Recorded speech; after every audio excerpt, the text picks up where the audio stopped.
बिस्मिल्लाहिर्रहमानिर्रहीम। अस्सलाम वालेकुम।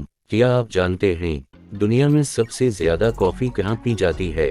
दुनिया में सबसे ज्यादा सोना कहाँ है? यूरोप में सबसे पहले खवातीन को वोटन का हक किस मुल्क ने दिया? वाइफ कैरन कंपटीशन का आगाज कहाँ से हुआ?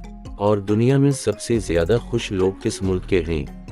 ये सब हैरत अंगेज और दिलचस्प मालूमात और बहुत कुछ आपको मिलेगा इस वीडियो में। और आज हम बात करेंगे फिनलैंड के बारे में। वीडियो को लाइक और चैनल को सब्सक्राइब जरूर करें, शुक्रिया। वर्ल्ड हैप्पीनेस रिपोर्ट के मुताबिक लगातार छठे साल फिनलैंड दुनिया का सबसे खुश रहने वाला मुल्क है। वर्ल्ड हैप्पीनेस रिपोर्ट जैसे मुख्तलिफ आलमी इशारियों में फिनलैंड को मुसलसल दुनिया के सबसे खुश रहने वाले मुल्क के तौर पर दर्जा दिया जाता है। फिनलैंड अपनी आला सतह की खुशी के लिए नुमायां होने की कई वजूहात हैं। मजबूत सोशल सपोर्ट नेटवर्क्स। फिनलैंड में आलमी सेहत की देखभाल, मुफ्त तालीम और फराखदिली समाजी फ़वाइद के साथ एक मजबूत फलाही रियासत है। ये यकीनी बनाता है कि शहरियों को बुनियादी ज़रूरियात ज़िंदगी तक रसाई हासिल हो और हंगामी सूरत हाल में हिफाजती इंतज़ामात यकीनी बनाए जाएं। फिनलैंड अपने काम के लचकदार इंतज़ामात, काम के कम हफ्ते और फराखदिली छुट्टियों के लिए जाना जाता है। ये लोगों को अपनी ज़ाती ज़िंदगियों और मशागिल को तरजीह देने की इजाज़त देता है, जिसके नतीजे में तनाव कम होता है और ज़हनी सेहत बेहतर होती है। फिनलैंड अपने कुदरती वसाइल जैसे जंगलात और झीलों और बैरूनी सरगर्मियों जैसे पैदल सफ़र और स्कीइंग के लिए जाना जाता है। मजमूई तौर पर फिनलैंड की खुशी की आला सतह इसके मजबूत समाजी बहबूद के निज़ाम, काम और ज़िंदगी के अच्छे तवाज़ुन, आला सतह पर इतिमाद और फितरत से ताल्लुक़ को करार दिया जा सकता है। फिनलैंड दुनिया में सबसे ज़्यादा खानदगी की शरह रखने वाले मुल्क के लिए जाना जाता है, जहां तालीमी फजीलत हुकूमत की अवलीन तरजीह है। फिनलैंड में तालीमी निज़ाम को दुनिया में सबसे ज़्यादा मौसर समझा जाता है। फिनलैंड में 7 साल की उम्र से तमाम बच्चों के लिए तालीम लाजमी है, जिसका आगाज़ 9 साल के जामा स्कूल से होता है। जामा स्कूल का निज़ाम मसावी मौक़े और तालीमी मुसावाट को फ़रोग़ देने के तसव्वुर के गर्द तश्कील दिया गया है। निसाब एक वसी तालीम फराहम करता है जिसमें ज़बानें, रियाजी, साइंस, आर्ट, मौसीकी, जिस्मानी तालीम और समाजी उलूम शामिल हैं। मजमूई तौर पर फिनलैंड में तालीमी निज़ाम की खुसूसियत इक्विटी, असातिज़ा की खुद मुख्तारी और ताहयात तालीम पर मरकूज़ है। ये इस बुनियाद पर बनाया गया है कि तालीम तमाम बच्चों का बुनियादी हक है और आला मयार की तालीम ज़िंदगी में कामयाबी की कलीद है। फिनलैंड यूरोप का पहला मुल्क था जिसने पार्लिमानी इंतखाबात में ख़वातीन को वोट का हक दिया। ये तारीख़ी लम्हा 1906 में फिनलैंड के रूस से आज़ाद होने के बाद आया। ख़वातीन का हक़ राय दही 19वीं सदी से फिनलैंड में एक देरीना मसला रहा है और सियासी मुसावाट के मुतालबे ने 20वीं सदी के इब्तिदाई सालों में जोर पकड़ा। वोट डालने का हक 24 साल से ज़्यादा उम्र की तमाम ख़वातीन को दिया गया था जो फिनिश या स्वीडिश में लिखना पढ़ सकती थीं। ये एक ऐसे वक्त में सिनफी मुसावाट की तरफ एक अहम कदम था जब ख़वातीन को आमतौर पर मर्दों के मातहत देखा जाता था। आज फिनलैंड को दुनिया के सबसे ज़्यादा सिनफी मसावी ममालिक में से एक समझा जाता है, जहां ख़वातीन हुकूमत, कारोबार और फ़नून लतीफ़ा में आला ओहदों पर फाइज हैं। फिनलैंड में 3 मिलियन से ज़्यादा सोना है। फिनलैंड हकीकत में दुनिया में सबसे ज़्यादा सोना वाला मुल्क है। बहुत से फिन्स अपने नजदी घर में भी सोना रखते हैं। फिनलैंड में दुनिया में फ़ीसद सोने की सबसे ज़्यादा तादाद है। एक अंदाजे के मुताबिक मुल्क में तकरीबन 3.3 मिलियन सोना है, जिसका मतलब है कि फिनलैंड में हर 2 अफराद के लिए एक सोना है, यानी मुल्क में कारों से ज़्यादा सोना है। सोना फिनलैंड के तर्ज़ी ज़िंदगी का एक अहम हिस्सा है और ज़्यादातर फ़ैन हफ्ते में कम अज़ कम एक बार सोना लेते हैं। सोना को आराम और समाजी बनाने के लिए इस्तेमाल किया जाता है और ख्याल किया जाता है कि इसके सेहत के फ़वाइद भी हैं। रिवायती फिनिश सोना लकड़ी से चलने वाला सोना है, जो चट्टानों को गर्म करने के लिए बर्च की लकड़ी का इस्तेमाल करता है। बिजली और गैस से चलने वाले सोना भी हैं जो हालिया बरसों में मकबूल हुए हैं। फिनलैंड में पब्लिक सोना, प्राइवेट सोना और यहाँ तक कि कारों और कश्तियों में भी सोना है। फिनलैंड में सोना सकाफत है जिसमें सोने के आदाब से लेकर सोना मुकाबलों तक हर चीज़ शामिल है। फिनलैंड में कॉफ़ी की मजबूत सकाफत है और इसे दुनिया में फीकस कॉफ़ी के सबसे बड़े सारिफीन में से एक के तौर पर जाना जाता है। फिनलैंड वो मुल्क है जो औसतन फी शख्स 12 किलोग्राम सालाना कॉफ़ी पीता है। फिनलैंड के बाद दूसरे नंबर पर नॉर्वे, इसके बाद आइसलैंड, डेनमार्क और नेदरलैंड्स हैं। कॉफ़ी सदियों से फिनलैंड की सकाफत का हिस्सा रही है। फिनलैंड में पहली कॉफ़ी की दुकानें 1800 की दिहाई के आखिर में शुरू हुईं और इसके बाद से कॉफ़ी पीना रोज़मर्रा की ज़िंदगी का एक मरकज़ी हिस्सा बन गया है। बहुत से फ़ीन अपने दिन का आगाज़ एक कप कॉफ़ी से करते हैं और दिन भर में कई मज़ीद कप्स से लुत्फ़अंदोज़ होते हैं।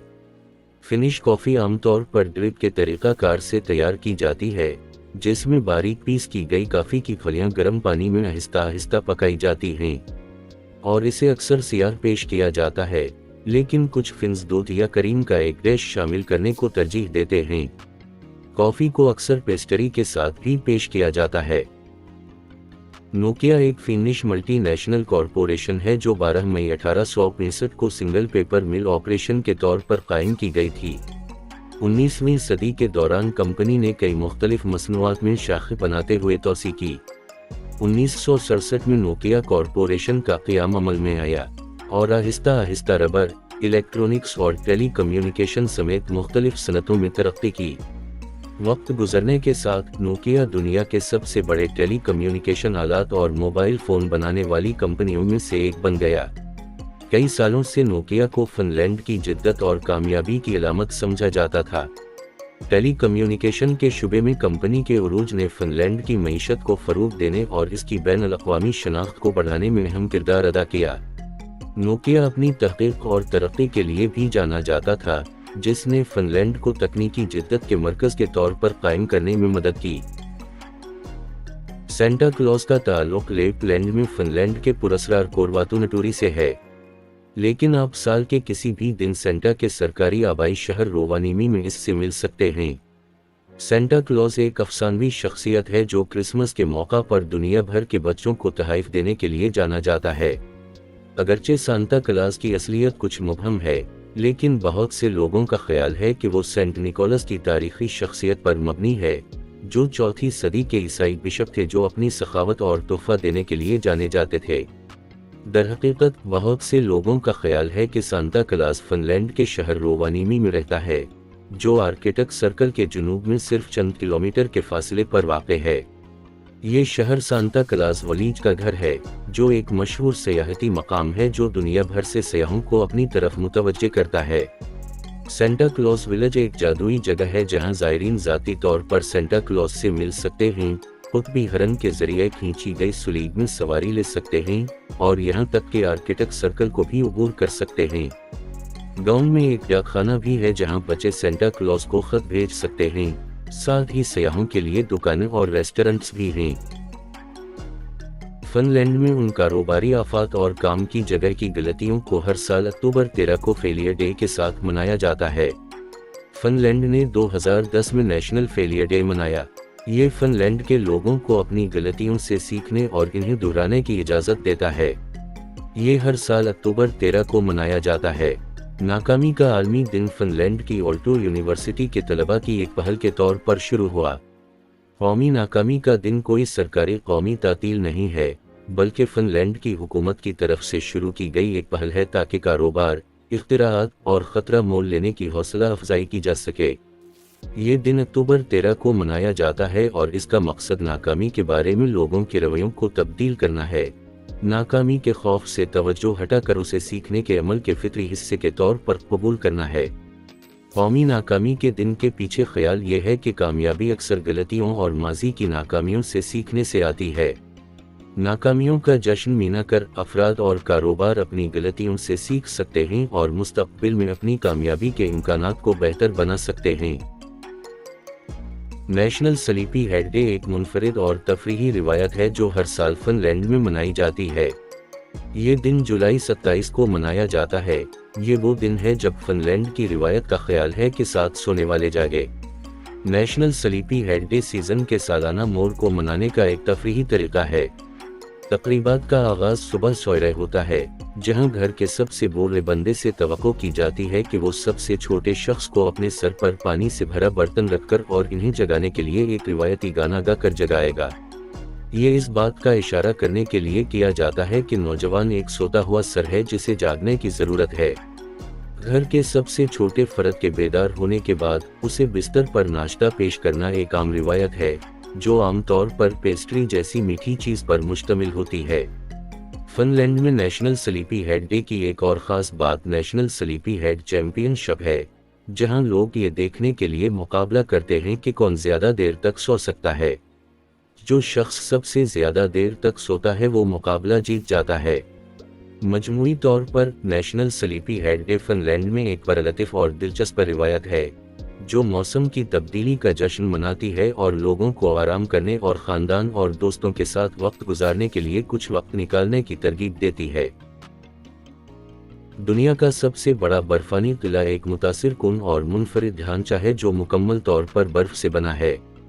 किला केमी में वाक़े है, जो कि लेपलैंड, फिनलैंड का एक कस्बा है। बर्फानी किले को देखने के लिए दुनिया भर से लोग आते हैं, जिसे हर साल दोबारा बनाया जाता है। हर साल बर्फ के किले को एक नए थीम के साथ दोबारा डिजाइन किया जाता है, और ये आमतौर पर एक मरकजी किला, एक चैपल, एक रेस्टोरेंट, होटल के कमरे और मुख्तलिफ बर्फ के मुजस्समे जैसे जानवरों या अफसानवी मखलूक़ात पर मुश्तमिल होता है। ये ढांचा बर्फ के ब्लॉक्स का इस्तेमाल करते हुए बनाया जाता है, जो दीवारों को बनाने के लिए एक दूसरे के ऊपर काटकर ढले हुए और स्टिक किए गए हैं। ब्लॉक्स को बर्फ से मजबूत किया जाता है, जो कुदरती ग्लू का काम करता है। बर्फ के किले के अंदर ज़ायरीन मौसम सरमा के विंडरलैंड के तजर्बे से लुत्फ़अंदोज़ हो सकते हैं। वो मुख्तलिफ कमरों और दालानों को तलाश कर सकते हैं, जो तमाम पेचीदा तरीके से डिज़ाइन किए गए हैं और बर्फ के मुजस्मों से सजे हुए हैं। रेस्टोरेंट गर्म मशरूबात और नमकीन पेश करता है, जबकि चैपल शादियों और दीगर तकरीबात के लिए एक मुनफरिद तरतीब फराहम करता है। वाइफ कैरिंग यानी बीवी को उठाना एक अनोखा और चैलेंजिंग खेल है, जो फिनलैंड से शुरू हुआ और दुनिया भर में एक मकबूल इवेंट बन गया है। इस खेल में मर्द हरीफ शामिल होते हैं। फिनलैंड में बीवी को ले जाने के खेल को यूकोनकंटो के नाम से जाना जाता है, जिसका मतलब है अपनी बीवी को ले जाना। इस खेल की अबतदा वाज़ेह नहीं है, लेकिन अलामात के मुताबिक इसकी इब्तिदा मर्दों के पड़ोसी गांव से ख़वातीन को चोरी करके ले जाने के रिवाज से हुई है। आजकल मुकाबला एक जिंदा दिल और हल्की फुल्की रिवायत है। मुकाबले के उसूल सादा हैं और मकसद कम से कम वक्त में रुकावट का कोर्स मुकम्मल करना है। कोर्स 278 गज तक लंबा हो सकता है, जिसमें 15 रुकावटें शामिल हैं, बशमूल रेत के गड्ढे, रुकावटें और पानी के जाल। दौड़ के लिए ताकत, चुस्ती और शिराकत दारों के दरमियान हम आहंगी की ज़रूरत होती है। बीवी को ले जाने वाले मुकाबले के कई मुनफरिद ज़ाबिते हैं, जिनमें यह कायदा भी शामिल है कि बीवी का वज़न कम अज़ कम 49 किलोग्राम यानी 108 पाउंड होना चाहिए और उसे मखसूस तरीके से ले जाना चाहिए। कैरियर अपने साथी को किसी भी पोजीशन में रख सकता है, चाहे वो उनकी पीठ, कंधों या गर्दन पर हो, और इन्हें अपने साथी को ले जाने के लिए कोई भी तकनीक इस्तेमाल करने की इजाज़त है। मुकाबले के फाते के लिए इनाम आमतौर पर बियर होती है, जो बीवी के वज़न के बराबर होती है, जो इवेंट में एक तफरीही मोड़ है। इस खेल ने दुनिया भर में पहचान हासिल की है और हर साल कई बैनुल-अक़वामी मुकाबले मुनक़्क़िद होते हैं, जिनमें एस्टोनिया, ऑस्ट्रेलिया और रियासत-ए मुत्तहिदा जैसे ममालिक से लोग शिरकत करते हैं। उम्मीद है आपको हमारी आज की वीडियो पसंद आई होगी। वीडियो को लाइक और चैनल को सब्सक्राइब ज़रूर करें। शुक्रिया।